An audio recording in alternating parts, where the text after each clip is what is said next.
சமையல் செய்கிறதுல உங்களுக்கு ஆர்வம் இருக்கா? வீட்டிலேருந்தே கேட்ரிங் பிஸ்னஸ் செய்யணும்னு ஆசையா?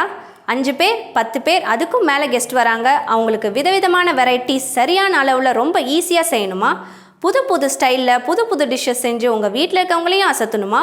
டோன்ட் வரி, உங்கள் நிவேஸ் இந்தியன் ஃபுட் ஃபீஸ்ட் சேனலை தொடர்ந்து ஃபாலோ பண்ணுங்கள். சிட்டுக்குருவி முத்தம் கொடுத்து சேர்ந்திட கண்டேனே.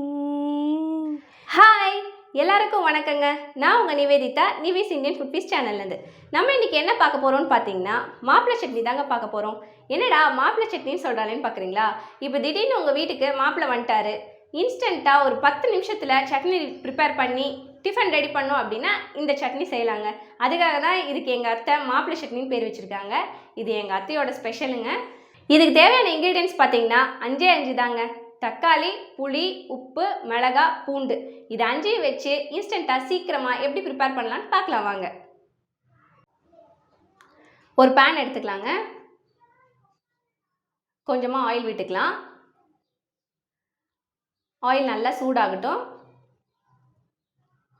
ஆயில் நல்லா சூடானோடனே நான் இன்றைக்கி வந்து ஒரு 1/2 kg தக்காளி எடுத்து இந்த மாதிரி பெருசு பெருசாக கட் பண்ணி வச்சுருக்கேங்க. அதை இதில் சேர்த்துடலாம்.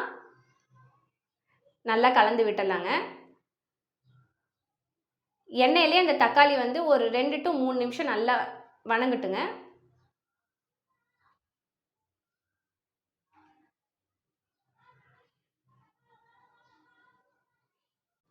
பாருங்கள், இந்த அளவுக்கு வணங்கின உடனே நம்ம வந்து பூண்டும் வரமிளகாயும் சேர்த்துடலாம். நல்லா கலந்து விட்டுருங்க. நான் இன்றைக்கி வந்து இதுக்கு ஒரு கட்டி பூண்டை வந்து நல்லா தோல் உரித்து எடுத்துக்கிட்டேங்க. அதே மாதிரி ஒரு 4லேருந்து 5 மிளகா எடுத்துக்கிட்டேன். நீங்கள் காரத்துக்கு தகுந்த மாதிரி மிளகா சேர்த்துக்கலாம்.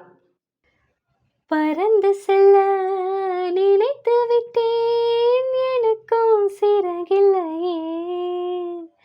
பழக வந்தேன், தழுவ வந்தேன், பறவை துணை இல்லையே. எடுத்து சொல்ல மனம் இருந்தும் வார்த்தை வரவில்லையே. என்னென்னவோ நினைவிருந்தும் நாணம் விடவில்லையே. ஹாய், சிட்டுக்குருவி முத்தம் கொடுத்து சேர்ந்திட கண்டேனே.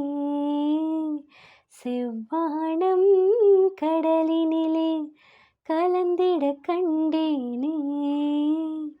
மொட்டு விரிந்த மலரினிலே வண்டு மூழ்கிட கண்டேனே. மூங்கிலே காற்று வந்து மோதிட கண்டேனே. ஹாய். ஒரு 3 நிமிஷத்துக்கு திரும்ப நல்லா வணங்கிடுச்சுங்க. பாருங்கள், இந்த ஸ்டேஜில் நம்ம வந்து புளி ஆட் பண்ணிக்கலாம். கொஞ்சமாக புளி சேர்த்திங்கன்னா போதும். நல்லா கலந்து விட்டுட்டு நமக்கு தேவையான அளவு உப்பு சேர்த்துக்கலாம். பாருங்கள், இந்த அளவுக்கு நல்லா வணங்கினோடனே நம்ம சுவிட்ச் ஆஃப் பண்ணிடலாங்க. இப்போ வந்து நம்ம இதை நல்லா ஆற வச்சுட்டு அதுக்கப்புறம் நம்ம மிக்ஸி ஜாரில் அரைக்க போகிறோம். பாருங்கள், நல்லா ஆறிடுச்சுங்க. இப்போ வந்து நம்ம மிக்ஸி ஜாருக்கு ட்ரான்ஸ்ஃபர் பண்ணிடலாம். அவ்வளோதான். இப்போ வந்து நம்ம வந்து இதை அரைச்சி எடுத்துகிட்டு வந்துடலாம். பாருங்கள், இந்த அளவுக்கு நல்லா அரைச்சி எடுத்தாச்சுங்க. அவ்வளோதான், நம்ம இன்ஸ்டன்ட் மாப்பிள்ளை சட்னி ரெடி. இதை வந்து நீங்கள் இப்படியே வந்து சைட் டிஷ்ஷாக யூஸ் பண்ணலாங்க. சூப்பராக இருக்கும் டேஸ்ட்டு. நல்ல காரசாரமாக புளிப்பு எல்லாமே கலந்து சூப்பராக இருக்கும். இதுக்கு நீங்கள் வந்து தாளிப்பு போட்டு கலந்து ஆட் பண்ணாலும் ஆட் பண்ணலாம், இல்லை இப்படியே சாப்பிட்றனாலும் சாப்பிட்லாம். எங்கள் வீட்டில் இப்படி சாப்பிட்றது தான் பிடிக்கும். ஸோ நான் தாளிப்பு ஆட் பண்ணல. இந்த டிஷ் உங்களுக்கு பிடிச்சிருந்துச்சுன்னா லைக் பண்ணுங்கள், உங்கள் ஃப்ரெண்ட்ஸ்க்கும் ஷேர் பண்ணுங்கள், உங்கள் ஃபீட்பேக்கை கமெண்ட்ஸில் கொடுங்க. மறக்காமல் எங்கள் சேனலை சப்ஸ்கிரைப் பண்ணுங்கள், பெல் பட்டனையும் கிளிக் பண்ணுங்கள். தேங்க்யூ.